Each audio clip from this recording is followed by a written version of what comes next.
I mean, what is wrong with young people today, huh? They need to respect their elders' desire to do as many drugs as they want.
Welcome to the Dreams of Consciousness podcast. If you would be so kind, would the two of you mind introducing yourselves? Why not? I'm Nathan Verrill, Cardinal Wyrm. Hey, I'm Pranjal Tiwari, Cardinal Wyrm. I play the drums and do lead vocals in the band. What do you do in the band, Nathan Verrill? I try to keep a kind of like a Bez thing going, like Bez 30 years ago. I shake maracas and I dance. No, I'm the guitarist, and, well, everyone in the band has been a bass player one point or the other. So we'll get to that in a bit, but before we go over your history, how do you describe the music of Cardinal Wyrm? Oh, geez. This actually has gotten us in trouble recently with some some things, but I've always said that we're a heavy, I guess, rock band of some kind, but we're kind of rooted in doom metal. It's the history of stuff that we started playing, at least. But it doesn't sound like traditional doom metal or I do think that Cardinal Wyrm has a sound of its own. So it's kind of like a sound that's rooted in doom metal, but it's we just sound like Cardinal Wyrm to me. I can't really think of bands that sound like that. Yeah, yeah. We have interests in various, post-punk bands and rudimentary peni and we have a lot of stuff that sticks outside of metal. Yeah. Yeah, I mean, we have, we're all kind of a little bit older, I guess, than your average scenester these days. So we have kind of like a, history with various interest in and playing, various genres.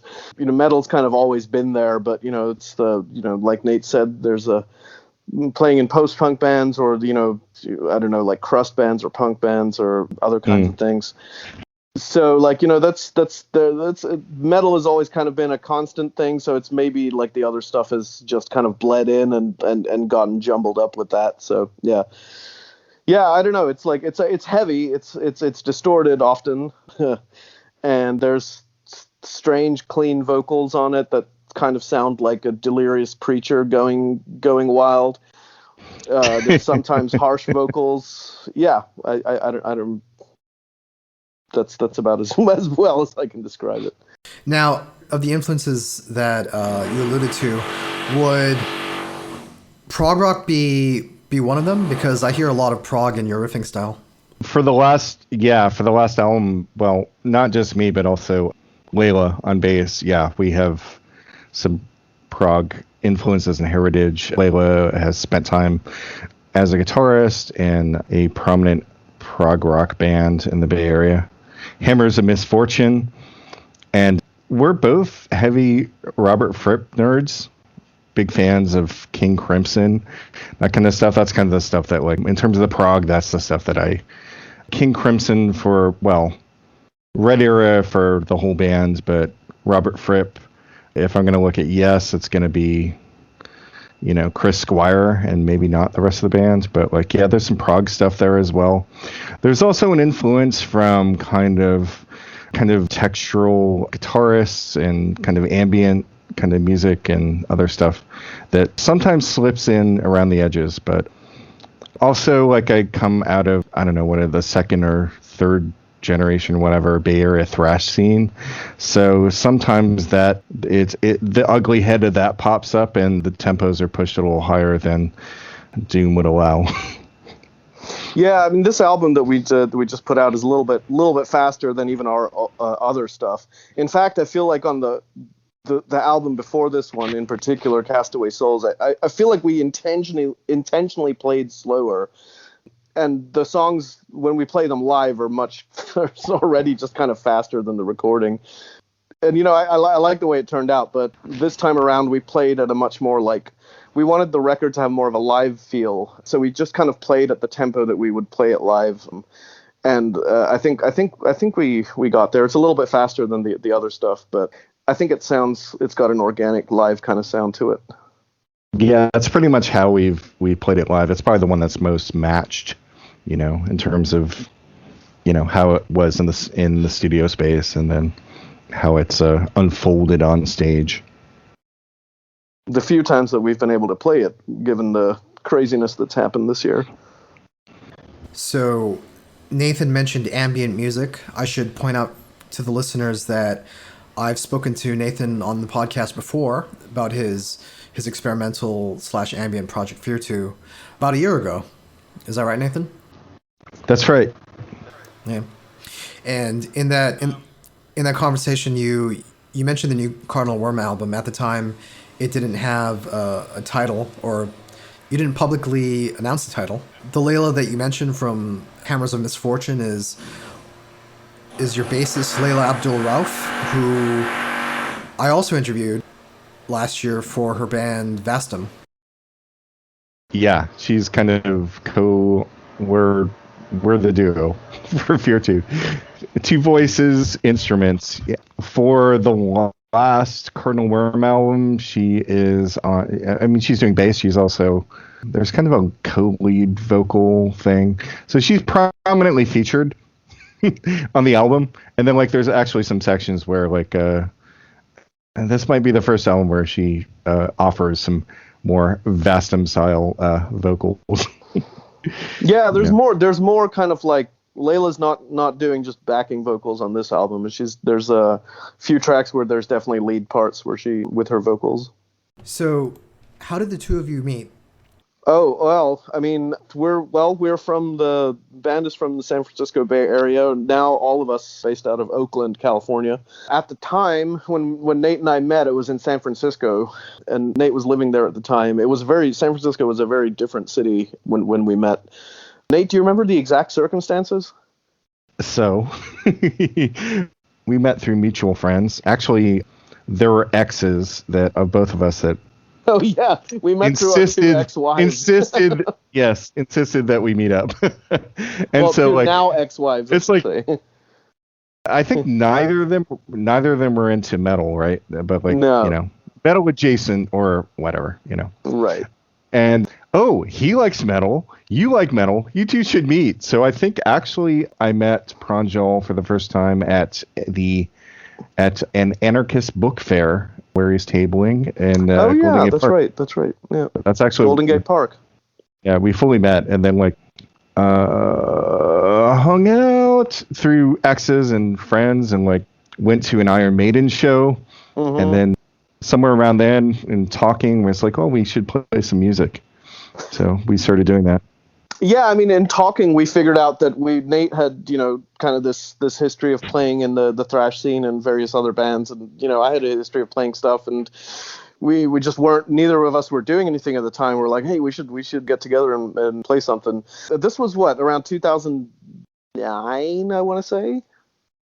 Yeah, so we had like pre-Cardinal Wyrm versions, like where we were doing music, and it was like kind of all over the map, and it was actually we were doing a lot of surf music / psychedelic / like dark sort of like dark surf music, or so like maybe one song from the early the period ended up on the last album that we did. Actually, the song "The Resonant Dead" off the last album, Castaway Souls, from early days.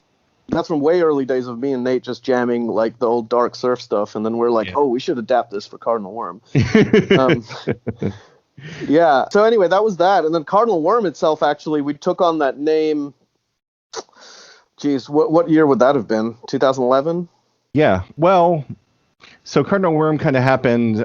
We had a friend, Lucas Krieg, who designed the logo for Cardinal Wyrm. He's a talented artist and occasional drummer, and so he was drumming for us for a while. When Pranjal and I first were working on various things, he was playing drums, and he decided to. He's like, oh, I'm going to do why don't I try bass and vocals? So, like, we were kind of this quote-unquote power trio with Lucas. I was playing bass. Yeah, I was playing bass and doing vocals. Nate was playing guitar, and then we had our friend Lucas Krieg on drums. And, I mean, I was playing bass because I really wanted to do the vocals, but I didn't think at the time that I could play drums and do vocals at the same time. Which, since that's all I seem to be doing. And that's so, I mean, that was the first iteration of Cardinal Wyrm. We had some funny stories. We had we played our first show with that lineup at Eli's Mile High Club in Oakland. Yeah, Mr. Krieg on drums tended to kick the bass drums away. So like he's literally chained the kit for the first show. He had some, I don't know what kind of chain link I don't know about statutes of limitations. So something moved from a site somewhere, a construction site that helped basically keep the bass drums from departing from us, scooting off. And yeah, I mean, and then like it was just like the cymbals would get smashed all the time. I think we blew through like I don't know how many pairs of cymbals when Lucas was playing. So it's kind of a chaotic. It was a very chaotic set. We actually recorded that demo. Our first demo was recorded with Lucas playing drums, which is just like it's buried in somewhere amongst our stuff. So then in 2013 or before that, before like Pranjal moved back to drums, and then we had somebody come in for bass. Yeah. And that was at that time. That was our friend Marcel, who joined us on bass. And Marcel recorded the first album with us, Another Holy Trinity. She also recorded a single that we did after that. It was her last thing with us, and she played a bunch of shows with us. Marcel left to focus on her artwork and other projects. So after that, we got our friend Rachel Rumian joined the band. And keyboards. Yeah, bass and keyboards and some backing vocals too. Rachel's an old San Francisco area person too. She's actually a luthier. Her dad had an musical instruments business shop, and she built. Yeah, his dad. Her dad's also a luthier. She's like second generation luthier. Yep.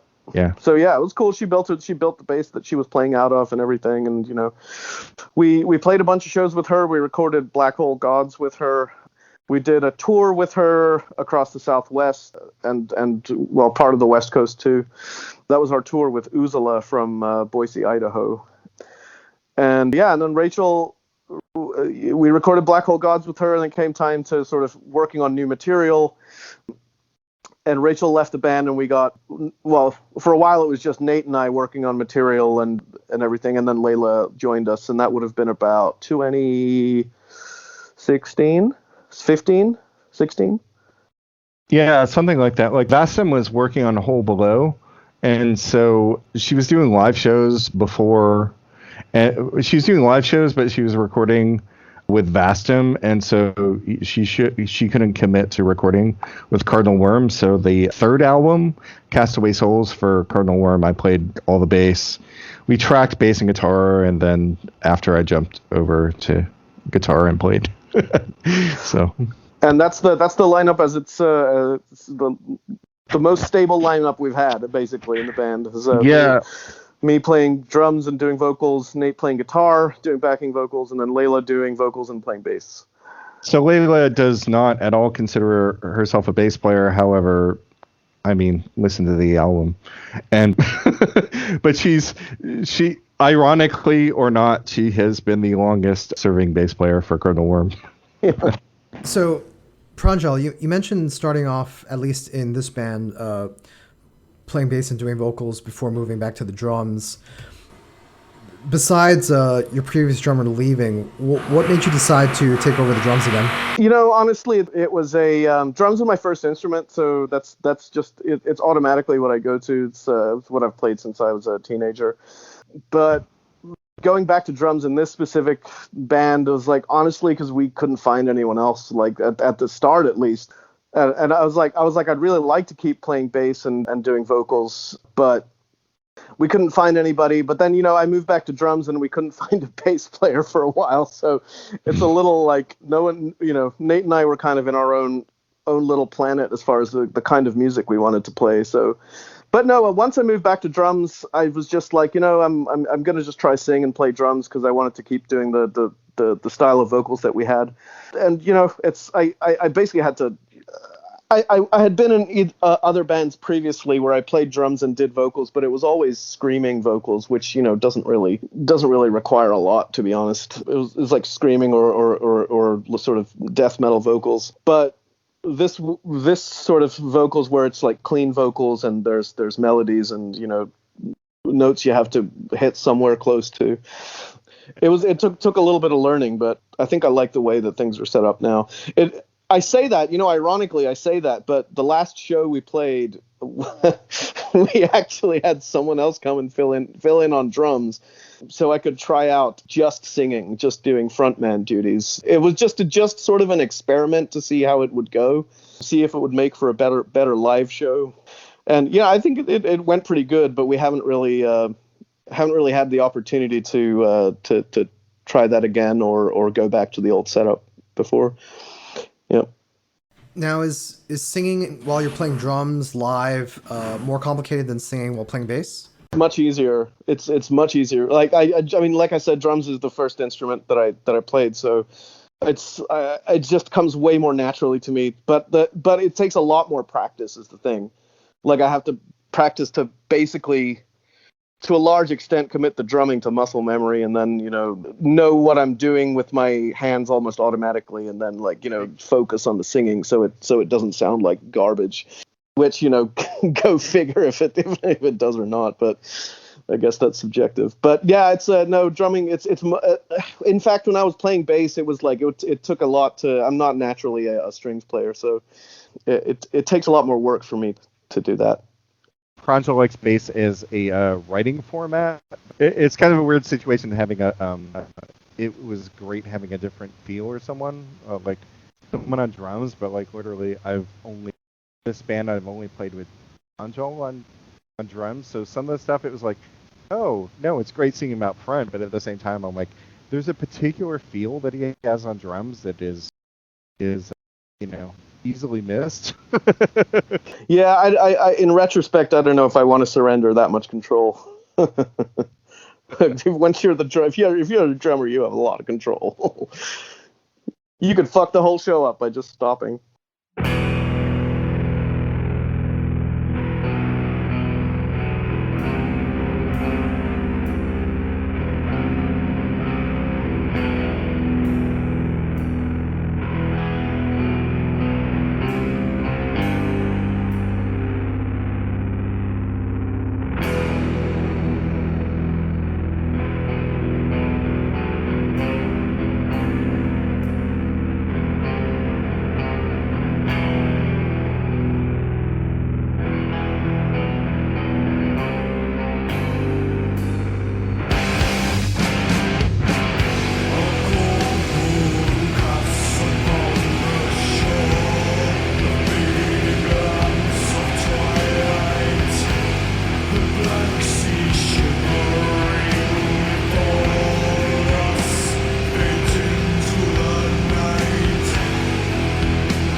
You mentioned when you guys first started jamming together, starting with a different style. I think you referred to it as dark psychedelic.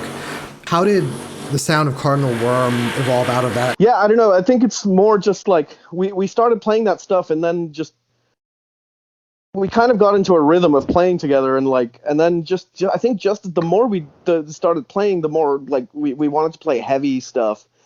But we had this idea of playing heavy stuff that wasn't fast, that wasn't like fast, heavy stuff that we had played in the past, maybe.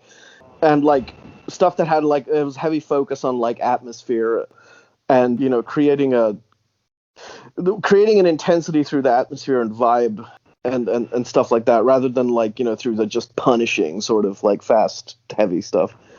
At least for me, and that's how we kind of started with, just, if you listen to the first album, it's it's a little more like just kind of out there, freak out psychedelic parts on there, and like slow, heavy stuff that you can get lost in, much more so than the latest one.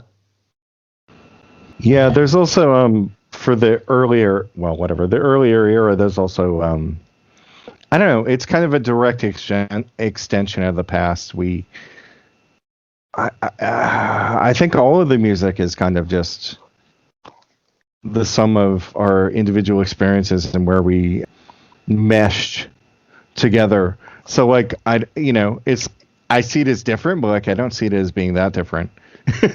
When I like think of some of the early recordings and some of it, I'm like, yeah, it's not really that different, but like it's not quote unquote, most of it's not quote unquote doom. So like some of the stuff that like, for the same reasons that like we both grew up on metal, we both grew up on kind of this heavy music, but we also both have a love of like surf. We both have a love of like kind of post-punk music from, the late 70s, early 80s. And it really informs how both of us kind of look at everything. And so some of it is even the kind of the most metal moments, quote unquote, on some of the albums are kind of informed by these other influences. Well, no, I would say I would add to that, like we're both like all also raised on and super into like stories and storytelling and like mythology, and I think that I always wanted that to be a big component of this band. It's the reason I love a lot of like the old doom stuff, like like Sabbath, of course, or like Candlemass, or the ones that tell they tell these tales and they tell stories, and it's like that storytelling aspect of it was always something I wanted to have in the band. We both have a lot. Again, we kind of bonded over an Iron Maiden show, so like that's not doom, but like that is the verbose bibliophile storytelling territory.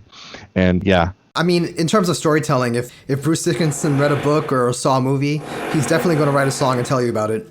Right. Yep. It could be Where Eagles Dare, or it could be Rime of the Ancient Mariner. So Rime of the Ancient Mariner, the Iron Maiden, I'm this age. So when that album was roughly out, I was in high school, and that track helped me get an A on a test paper in high school. Oh, that's amazing. It was Metallica Creeping Death for me. Oh, did you have a religious studies class? Yeah, religious studies class, and there was a test on the plagues and the land of Goshen and whatever, 400 years of slavery and lamb's blood painted door. All this stuff like came into it, and I was all like, hell yeah, I know all this. My mom is very religious Catholic and wasn't crazy about me listening to speed metal, and I think I tried to make the case that Creeping Death wasn't satanic because it was literally just the Book of Exodus. But I think once it gets to the point where James Hetfield is yelling "die, die, die" over and over and over again, I kind of lost that battle. Yeah, I'm sure there's many Christians that are into that sort of thing. Some of the Christians like it bloody. Yeah, that section, I guess, was I don't know if that's the only Kirk Hammett offering for Ride the Lightning, but like that was an Exodus song. Like Die by My Hand was actually an Exodus song when Kurt Hammett was in Exodus. But it's fucking brilliant in the middle of Creeping Death. So if you can't go back and argue your teenage years, I assume. But like, that's, you know, that whole section is the voice of the Old Testament God. That is what God is telling people that he is going to do. Yep. It's not, you know, there's nothing satanic about it. It's not untoward. It is fully, you know, on point. That's what God is. That's what God is saying. It's the wrathful God. Yeah. Yep. Yeah, the angry bad dad from the Old Testament, Yeah. as opposed to the you know, the groovy absent dad in the New Testament. Right. The Christian rock dad. Christian rock dad. the yacht rock Christian rock dad. Oh, was it Yeah. you? I was totally off topic, but like kind of off topic, but was it you who was telling me about no, we were with Lucas. It was one of, like, someone was telling us about being at a festival and Stryper was playing of all bands. Like, this was in like 2015 or something. And they were just like fucked out of their heads on like mushrooms or something, and just like saw Stryper, and they're just like freaked out and went like, ah! Like ran up to the table and flipped it over. The merch table, and flipped it over. And like and you know, I think these sort of older Christian rock or Christian metal guys from Stryper were just kind of like staring, like, what are you doing? Who are you? And it all I think it was a festival in Europe, and it all ended very like, everyone else was just confused by why this crazy fucked up American was turning this band's table over. Anyway, that's neither here nor there. So you mentioned making the conscious decision to stay away from faster music or writing in a faster style. I'm curious why you guys made that decision. Huh. Well, Did we make a conscious decision to not write in a faster style? I think don't we know wanted that we to. did. Well, we? I, as far as I remember it, we kind of wanted a certain style that was like slow and heavy, like, you know. But Okay. I mean, but- there were no prescriptions written out. yeah, there or were no anything. prescriptions per se, but like, you know, and I mean, you're talking about like, it's like 11 years ago now, but I can't. I would say, like, you know, I think that style is it's good for, you hear something that's like slow and heavy. It's like it doesn't sound like it's the same speed as everything else. So when you hear it, it's kind of like it gets your attention, but more so it like takes you into its world, because it's like, it's a different speed to like other stuff that's out there, and you're kind of like, you have to engage with it, and you have to kind of go into this alternate world. You have to engage with it because it literally lasts longer. Yeah. It's literally that. Like you're perhaps I don't know that our attention spans are less than people in the past, but it's possible that you know, that like with slower music, you know, with these very elongated riffs, these very elongated passages that you're required to lock in a way that you aren't necessarily for me, when I'm like, you know, scanning my phone. You know, it's like there's the interaction and the amount of time that you're sitting there with it. So it does become embodied, because you have to just kind of sit there beyond the length of your very extreme short-term memory to encapsulate, to sample what's coming in. Mm-hmm. Yeah, I also like if you think of a waveform, for example, you know, you got the crests of the waves, but like, I like the space in between the crests, you know, like where the waves hit, and then you're kind of like, if there's space before that and the next crest, you know, you can see like the spray coming off the wave, and then the wave slowly dissipating, and then kind of go, like, you know, you see all kind of textures, and here, well, in this case here, all kinds of textures and other things going on before the next hit, you know, that I like spending time in that space between things.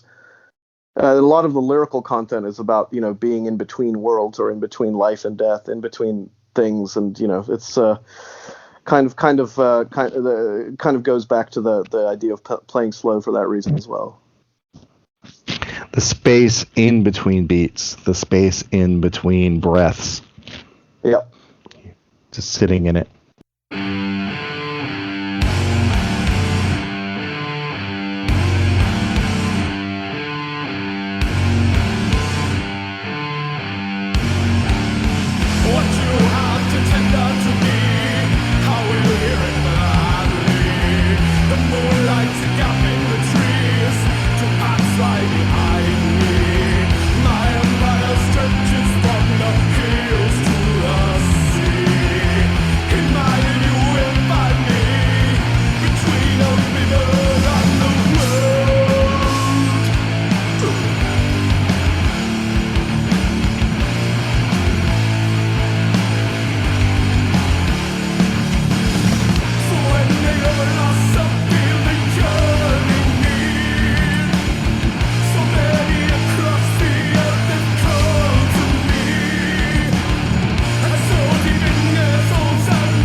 The name of the album is Devotionals, and it's set to be released on December 11th.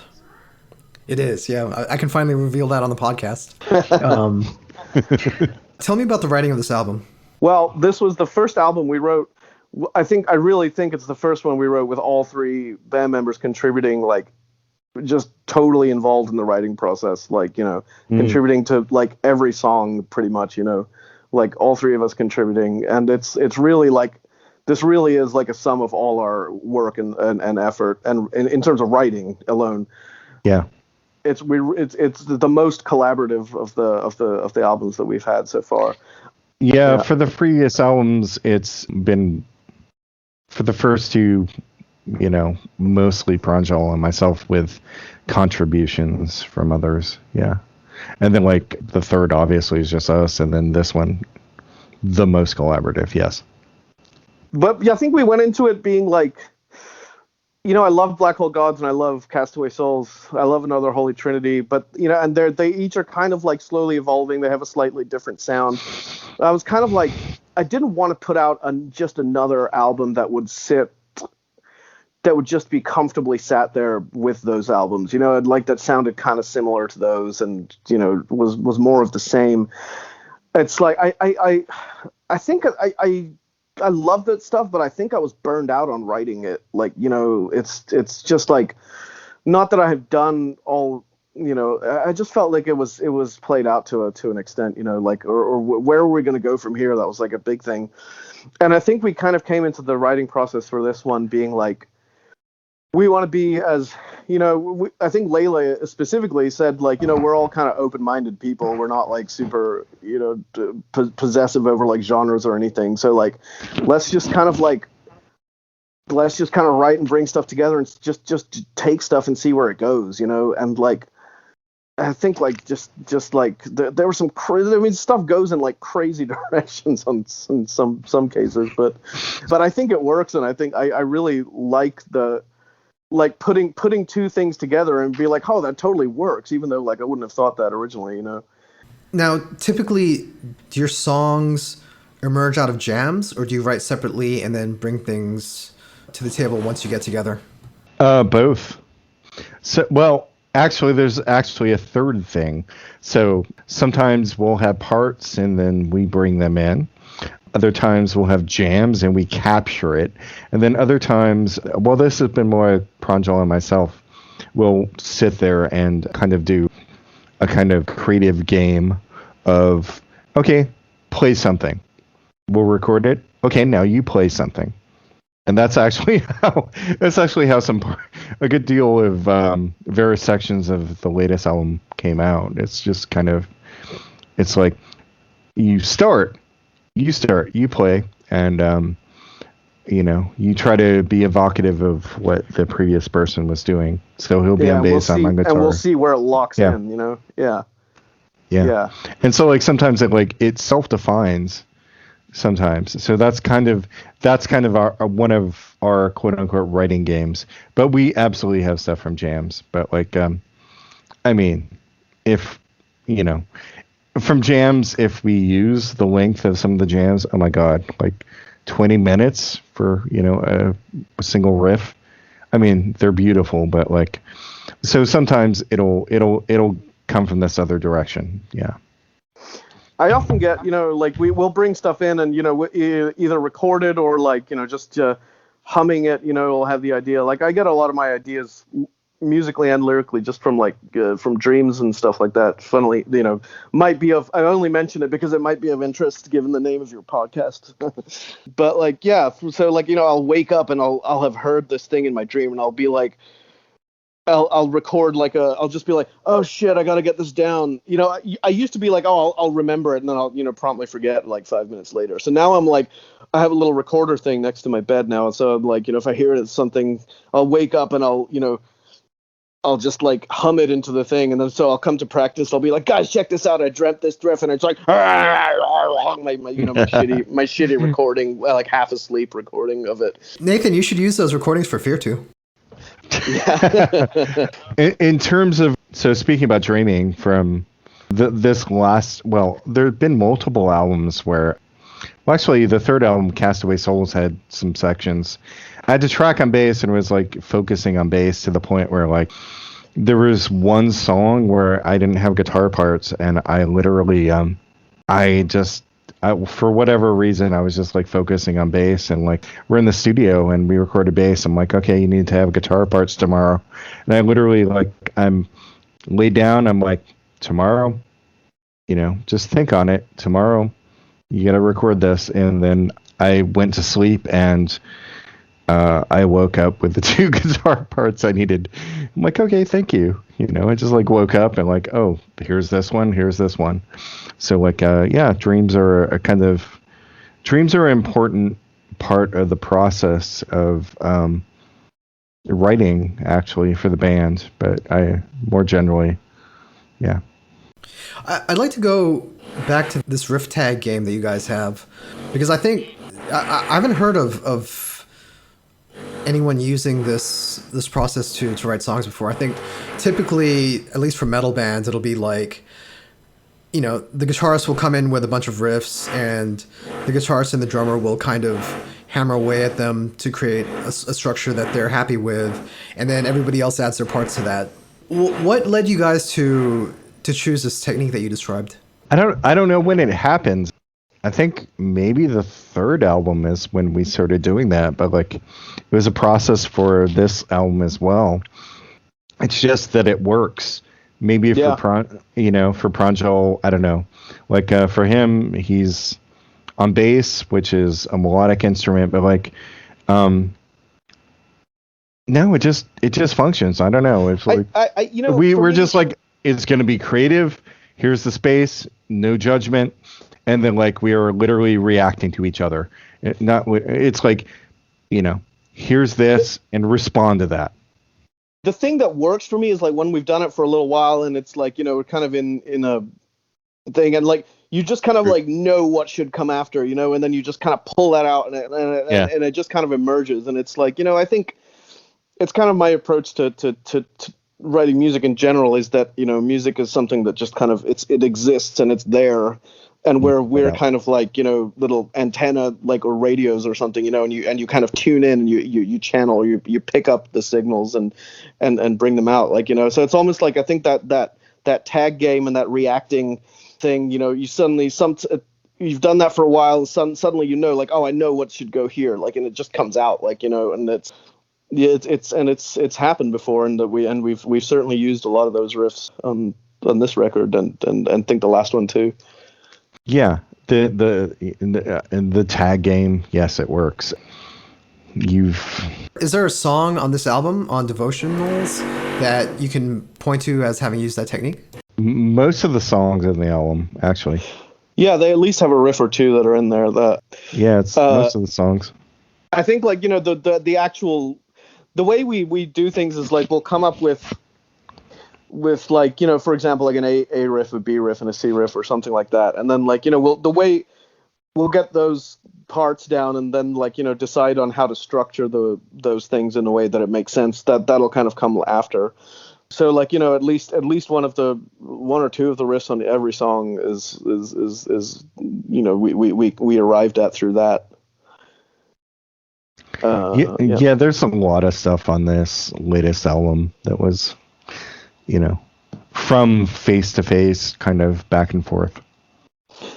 Yeah, and just jamming, we'll come up, even if we come in with an idea, like, or a riff, we'll jam on that riff for a while, and then, like, but, like, 8 bars into it, Nate will pick, something else will come to Nate that's like, oh, that's what should come after that, or this sounds like it'll work with that, at some point. So yeah, it's cool. That's what I meant when I said it was like the most collaborative album we did. Like, it was a lot of face to face, a lot of jamming, and like, I think that really helps with the live feel of how the recording turned out. Yeah. So you mentioned storytelling and the lyrics telling stories. What stories do you tell on Devotionals? So, like, the title Devotionals in itself, it suggests, like, like a book of hymns or something like that.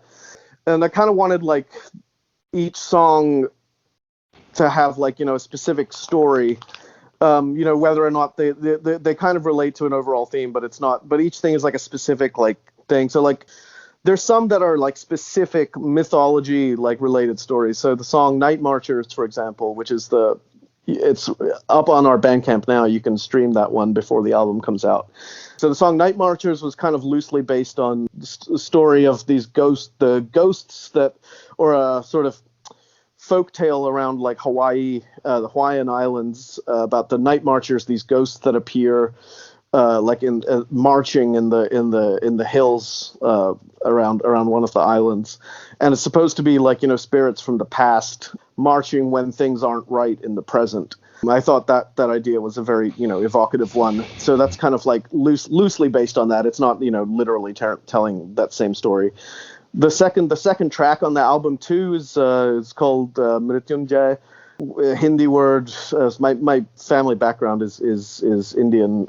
You can probably tell from my name, but that's a Hindi word that means death conqueror, which is the name given to a character in the Mahabharata, one of the Hindu holy books. Character name of Karna, which I think like he has a really, if you haven't heard his story, you should go look it up. It's very, very evocative of different human things. Like he's given up at birth by his highborn family because he's illegitimate child, and then he's raised by people of more humble station in life, and when time comes to it, he chooses to stay with the people that raised him rather than like go back to his bloodline thing, even though he'd be like a prince or whatever.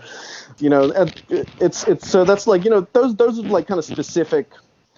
I mean, again, I'm not telling that same story. It's like kind of based on that story, and those are kind of specific. Then like there's more personal, like kind of, or like more.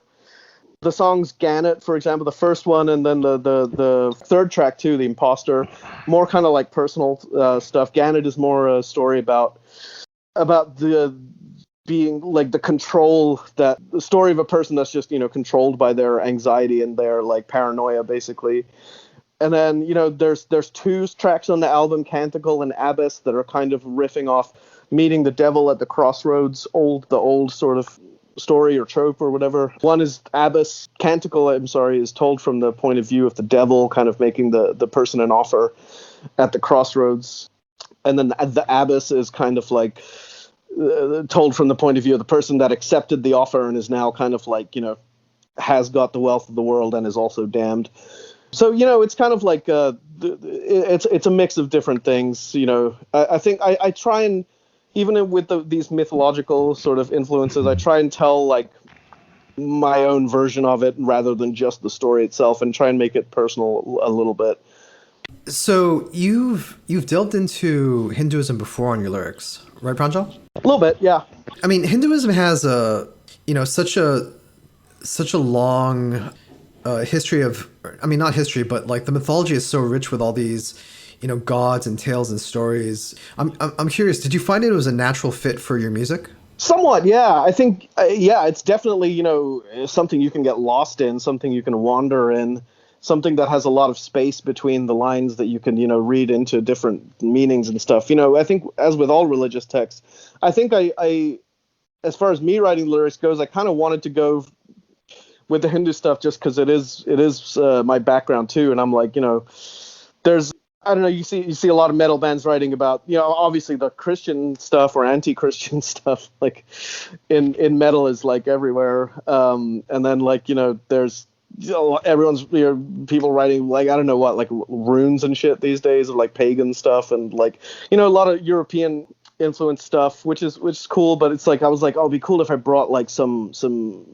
of my own thing to that, like like the Indian or Hindu influence, and like you said, once I thought about that, it's like you look into it and it's like, holy shit, it's like so rich, and it's so there's so much stuff to draw from, I think it becomes a natural fit for sure. And there's a lot of bands doing that kind of stuff, like bands from your part of the world, Rudra. Yeah, absolutely. Yeah, totally. I mean, it's like super. I mean, they go super deep into that stuff.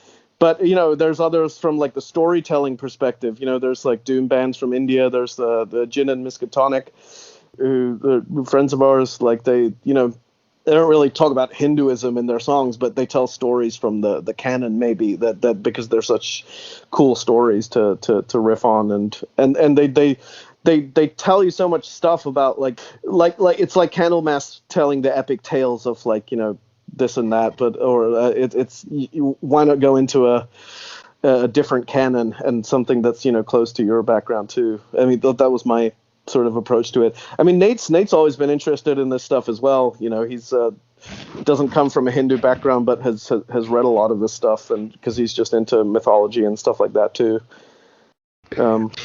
I am. I mean, it's funny how many European black metal bands have used Kali and Shiva as influences or as inspiration. Oh no, I think it's interesting that they do that, and then often it's done as like there's this very Christian telling or Christian lens through which they view it. Like Kali is like like, you know, Lilith or something like that, you know, out of the Bible. Yeah. It's like, you know, and it's like the consort of Satan, and it's like, oh yeah, there's some hints about like, okay, it's not Christianity, it's not good or evil or that kind of stuff. But like the way the imagery is used is definitely in a like as a substitute for like satanic imagery, you know. It's cool and dark and bloody and shit. You know? So it's like it's you know, it's which is funny to me, like that you know, Dissection had that song on the last album before John killed himself with the Jai Mahakali was the name of the song, and it was just like it's just hilarious because it's like this, you know. Dissection was as much a satanic project as a musical project, you know, and sort of bringing in Hinduism and Kali into that, like, was just it was I laughed the first time I heard it. I was like, what is this, like? But yeah, I think the use of the stuff, you know, maybe if you grew up with that canon, you'll have a different take on it than someone who's just coming to it now. So I also wonder in a couple places, well, not wonder, but like, I think maybe Pranjal is also influenced by, not just by mythology, but also by music from India. So like we have some sections that seem very much more like a tala, you know, like they're not like metrically like Western music. There was one point the first time he came in with this riff, it was like do do do do do do do do do do do do. It's like it's not like it's not really based on like this kind of Western idea of meter. It's based on it seems closer to like Indian music where it's like it's like tala. It's like there are phrases, as you would say. You know, and it's like that's interesting. I never consciously did that, but it makes sense that you say. I mean, there's the drums on the beginning of Imposter too, the third track, that is like, you know, just toms, but kind of playing a somewhat like a tabla style tanaka sort of rhythm going on. Tanaka.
So the album was recorded by Greg Wilkinson at Earhammer Studios. Wilkinson is somebody whose name pops up regularly on this podcast. He records a lot of the heavy bands in the Bay Area. He also recorded Vastum. Tell me about working with Greg. What's it like working with him, and why is he the go-to guy for most of the bands in your area? Oh, I mean, it's like people travel to use Greg's services. They travel from around the States and Canada, and even fly in from Europe to record with him. And it's like, I think for us in the Bay Area, like having Greg here is everyone records with him because it's such a unique resource where it's like this absolutely professional quality recording at that doesn't cost you like the same as like going to a, and Greg's rates aren't what professional studios rates usually are. It's like, there's not. So it's like we have this. It's like actually accessible. And I mean, obviously, and Greg is just like, he's in a bunch of bands that we know and we've played with and toured with, and like he's, I've worked with Greg a little bit on his musical projects too. He's just like really, he's solid. He knows us really well. He knows our band really well and what kind of sound we're going for. So I think like it's a good fit for us. But I don't know. Nate. He's a musician, so like in a lot of places, like there are people who are not like gigging musicians who play, who record, and he is all of that. So like he has familiarity with playing bass live, playing guitar live, playing heavy music. That's kind of his specialty, where people like hit him up for his services. And and he, I recently did. Greg he plays in Deathgrave for of course he plays the guitar in that band. He's got a project called Shrink Wrap Killers as well, which is, I don't know if you've heard that stuff, but it's a little more like, I don't even know how you'd like reverby punk, like sort of stuff, new wave sort of stuff, but it's real fun and kind of like a little like mid-tempo. But I did a couple of tracks guested on vocals for that too, and he's it's just so easy to work with him. He's the most like chilled out dude. He has the patience of a saint when it comes to dealing with me in the studio, for example. Like just I'll be like, well, can I just do that take? Can I just record that all over again? After working on something for a while, and he'll just like kind of like nod sagely and tell me why I shouldn't do that, and all this kind of stuff. Sometimes he'll let you do it, and then like you record that take, and he'll go, "Yeah, the other take was better." Yeah, totally. And yeah, and we all live really close to each other. Greg's in Oakland too, so his Earhammer is exactly the middle point between my place and Nate and Layla's place. So it's makes total sense. Can you elaborate on the point that you made about Greg being a gigging musician? How does that affect his approach? I think there's a very different approach for folks that produce who play. But having said that, I'll qualify it for a bit. Like, like when I was younger and I dealt with some folks who were quote unquote gigging musicians or formerly gigging musicians, they had kind of a singular vision on how they would record a band, how anything would happen. Like Greg's a little different with that. Yeah. But like, it's also like he has a good idea of like what guitarists. It's not like what it should sound like. That's a different side. He'll be like, "What do you want?" I mean, he'll talk to you about it, but like it's not just like I've worked with producers in the past who had a singular sound. They couldn't do anything else. They had like one sound that they could do. They could produce this one thing, and other folks have the ability to kind of negotiate with people, and I think all of them have to. I think you have to be a musician. I don't think you can produce without being a musician. I think that's insanity. But like It's also like, I think the best producers perhaps are those who are open. So for him, most of the time he'll define himself as an engineer. So like if you ask, how do you want to be listed? You'll be like, most of the time he's like, I want to be listed as an engineer. Like, okay. Now like, so like the old school production idea was like almost like a music, like it'd be like a movie director, and that was a vision in the past, but that's not where things are right now. And so, but he's been like that for a long time. It's just like, there's interaction. It'll be hard about stuff, if you've, it's like, yeah, that's not sounding good, and you'll change it up. But like, other than that, yeah.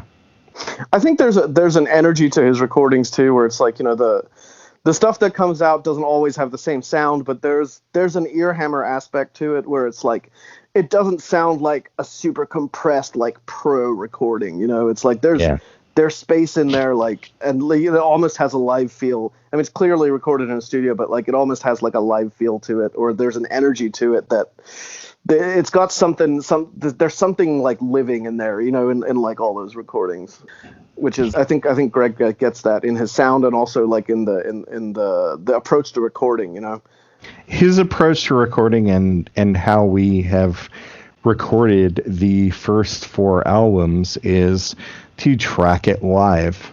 Yep. Yeah. So it's not like there's no, you're not looping stuff. It's like, it's a complete performance. At least from the bass, the drums, like the base level of everything. It's like, you need that performance, and as much as you can take from the live performance, you will bring it into the final recording. And that's looking back towards places in the past, is looking back towards, like Sun Studios. And it sounds like what you're describing is, in the past you'd have guys like Scott Burns and Thomas Skogsberg, and you'd go there for a specific sound, because you want to sound like Dismember, or you want to sound like Cannibal Corpse. And I can say from the albums I've heard that were recorded at Earhammer, like Vastum and Necrot are vaguely the same kind of music, but they don't sound anything alike. Or at least the recordings don't sound anything alike. And of course, Cardinal Wyrm doesn't sound like either of those bands, and neither does Body Void, who recorded with Greg Wilkinson as well. Do you think the fact that he's been involved in the scene for so long gives him an insight, like, okay, this is a crust band, this is a sludge band, this is a death metal band? Like, he knows roughly like how those bands should sound before they step in? Yeah, I mean, certainly for bands that have played out live, like he knows if he's familiar with seeing them live, like he knows like what should, not even like as general as like it's a crust band, but like, it's like this band wants bass more forward, like, than to be overpowering or whatever. It's like he knows, like he'll know, like, and even if he hasn't seen you, like, once you go into the studio and you play, like Nate said, you play live at first, and try to capture what you can from that. It's like, he'll kind of know from that, like what you want to be the focus of the band, or like what you want to, what kind of sound you're going for. Yeah. Having said that, he's also receptive to, what you were asking him after that. So it's like, we had stuff in the early days of Cardinal Wyrm where it's just like, well, I think it should be this. And I'm like, well, I think this is, it's like he's responsive to the bands and their, their individual focus. Like, yeah, he's maybe, and maybe he has some discretion about like outliers, but yeah. Yeah, but no, Greg's great. He's a special guy, and we're lucky to have him here. Hopefully, it continues. You guys will be self-releasing Devotionals, is that correct? Yep, tape. We have a limited edition tape. The pre-order is up now, so you can go to our Bandcamp, Cardinal Wyrm. That's Worm with a Y. .bandcamp.com, and we have a little merch section there. If you go to the albums of Devotionals, like there's thing you can click on for tape pre-order. And it's a tape we pressed ourselves. We wanted, like, I think the tape format is really good for this record in particular. It gives it a little more of a warm, sort of gritty feel when you play it. I like the way that the tape turned out. So I'm stoked to have some limited number of tapes available. But yeah, if people want to order those, they can do that from our Bandcamp. And there's also, of course, a digital version. Yeah, there's a digital version, and then later there will be streaming media for the entire collection of albums. Yeah, we're currently not on, like, iTunes or Spotify or anything like that. I don't know if there's any specific reason for that, but we're just they're just not up there. But it's also kind of like this. I don't like streaming services. I think they fuck over the artists. I think they do fuck over the artists. I mean, that's just yeah. So it's like it's not, but whatever. Everyone's on there. It's like but it hasn't been a priority of mine to get stuff on there. But I think it's probably about time that our catalog was up there. So we're working on that. So the album will be out on December 11th. I'm curious. You've self-released almost all your albums except I think the very last one, right? Castaway Souls. Black Hole Gods too. That was Black Hole Gods and Castaway Souls. No, we only self-released our first album, and then the next two are on Svart and self-release. So yeah, the Black Hole Gods and Castaway Souls both out of Svart Records in Finland. We just yeah, sorry, go ahead. We're in a COVID era where I have another band. I have other bands that are finish albums, and it's hard to figure how physical releases fit into the new paradigm, or whether there will be the same kind of record industry as there was 2 years ago or 1 year ago. And so just going for handmade, local, and yeah. So I can see the benefit of having a label backing you, especially with the cost of printing physical releases like vinyl and CDs. But I'm sure there's a lot more freedom when you're self-releasing. Why did you choose to self-release Devotionals as opposed to shopping it around to a label? We tried. I mean, long story. It's a little bit of a long story, but we had some disagreements with Svart about this particular record. I think they liked the other releases because they were closer to traditional doom metal a little more so than this one. They were kind of confused by this one, and we kind of had some disagreements and decided it was just better to pursue different options. I contacted a few labels, but it was more a thing of logistical issue of they pre-plan releases, and things get planned out for a year or so and in advance.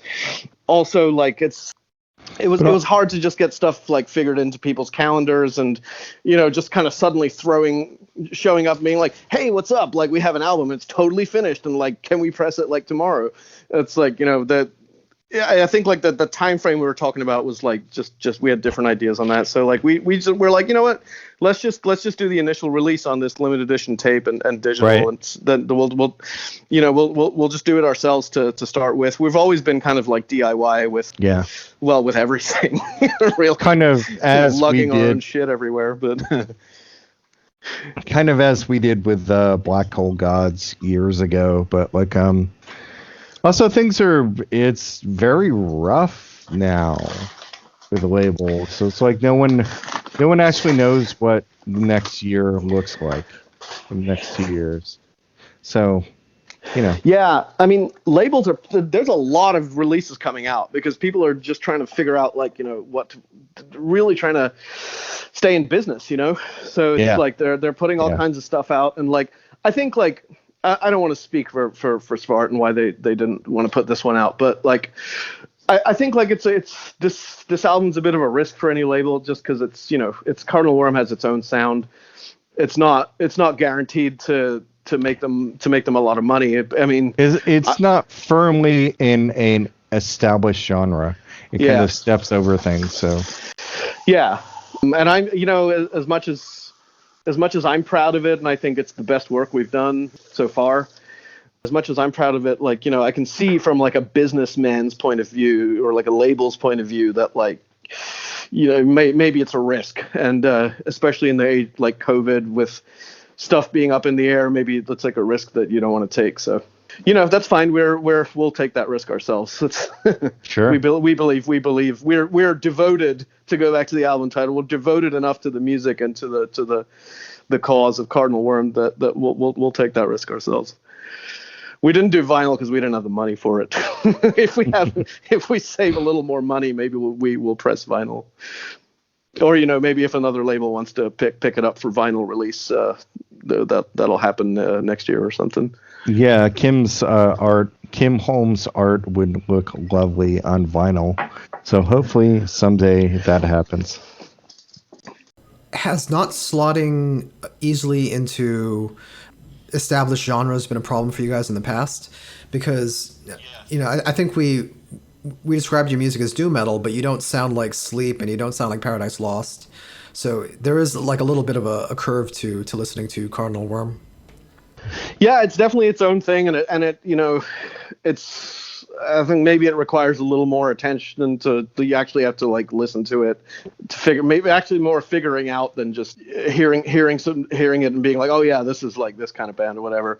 Yeah, maybe it demands a little more from the listener, but I think it's been good and bad actually, because we've played on a lot, like we play with all kinds of bands, which is kind of awesome. Yeah. Like, we do play a lot of metal shows just because we're, that's the scene where we're kind of around. But so we play with Necrot and we play with like Vastum and, death metal bands and things like that. We've played shows with punk bands and, hardcore bands and electronic bands and, acoustic bands and, we played bands. Yeah, we've done folk bands, we play like some of the sort of, I don't know if you've heard any of the sort of, what would you call it? Like kind of alt folk kind of scene out here with like Noctua and like those kind of bands. Yeah, it's like there's all kinds of bands that we've played with because we haven't, because we don't fit in the doom genre. Yeah. So it's been cool for meeting people, and there's been people on all those kinds of shows that have come up to us afterwards and been interested in the music. But yeah, it's been a problem sometimes for like we sometimes will get put on a bill with like 3 death metal bands, for example, and then it'll be like spot the odd one out, and everyone's just kind of weirded out by why we're playing this show. But whatever, I'll take it. It's not that big a deal. It's always fun to see who we're paired up with. Yeah. I mean, you guys are around my age, so I'm sure you remember there was a period of time in the late 80s, early 90s when metal genres were popping up, and it was basically like take a adjective or take a noun and add the word metal to it, and you had your own sound. If you guys could come up with your own genre for Cardinal Wyrm, what would it be? Holy shit. yeah, Cardinal Wyrm, it would be like its own thing. I would say it's devotional music. Like, just like the album says, it's like it's music that has this like religious quality to it, but religious in terms of like the fervor, and like the almost desperation behind it, and the searching for like other kind of meaning or something, Yeah, it's like devotional music, and it's that as well, because we've been just like devoted to this band, even though it's kind of not really fit anywhere, and like I think like we've been devoted to the sound and to developing the sound like for like over 10 years now, So it's like we're kind of just like fanatically devoted to it, and I think that comes through in the sound of the and the lyrics and everything. So it's like, yeah, it's definitely a labor of love and devotion. So you mentioned the Bandcamp page. If people want to follow you online, how else can they do that? I think just Instagram at this point. Like, we don't really use the Facebook. But yeah, if you go on Instagram, if anyone uses that, you can go. It's just at Cardinal Wyrm, CardinalWyrm, all one word. And that's, yeah, we're on there. Or they can just, you can always just send us an email at cardinalwyrm@gmail.com. Yeah. We're always open to, just if you have any questions, if you want any of the albums, or, if you want to pre-order something or ask a question or something like that, just feel free to send us an email. So I didn't ask this in the beginning, but why the Y in worm? Why the Old English spelling? Why not? Well, why not indeed? Why? Why the Y? Well, Why not?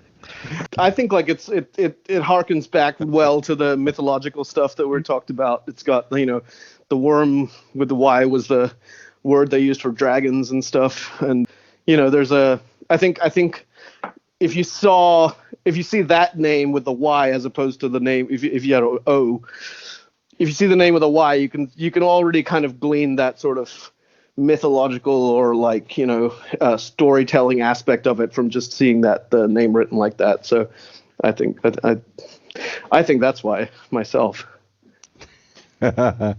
For me, so I relate to, yeah, like, well, sorry, I'm Northern European, and those are my, extremely disturbing people that I'm descended from. And so, like, well, yeah, I'm descended from those folks. The Y and the worm. My first name is Hebrew, and N and the last name are both symbols of serpents. It's all clued in. Yeah, whether you like it or not. Right. We just liked it. Well, initially we thought it was fun. To be honest, well, I don't know. I can speak for myself. Initially, I thought it was funny. So I thought it's funny. I remember like thinking like Cardinal Wyrm and looking at the two names written down, and like seeing Cardinal Wyrm with an O, like just makes you think of like some sleazy, like, sex predator cardinal or something. He's a worm. Yeah. He's like and then, some like, whereas like the Y, like there's a little more grandeur to it. little less rapey.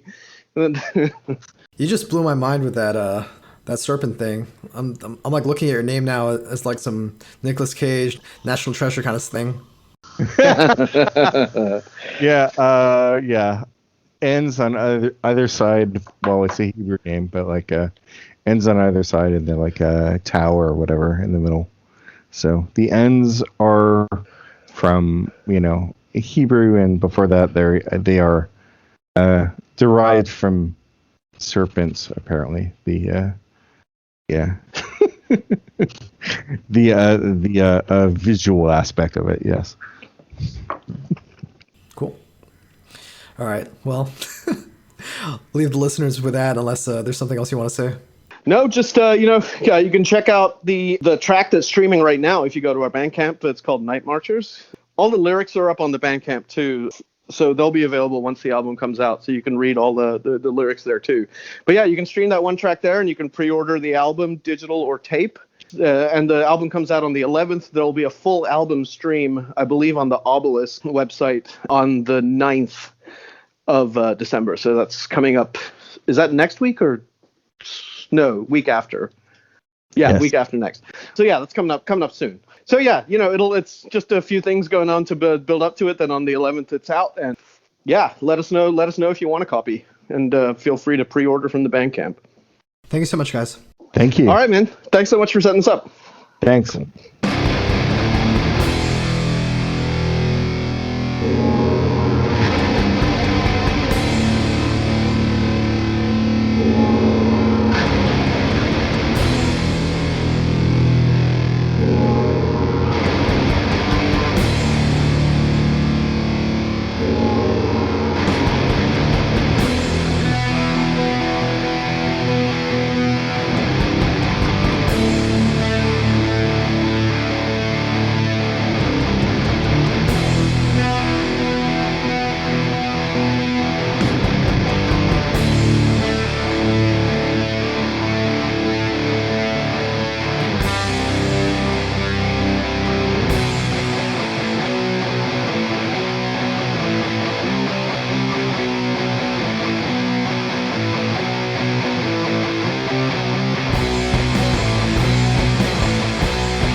Approach the gate of sin, open up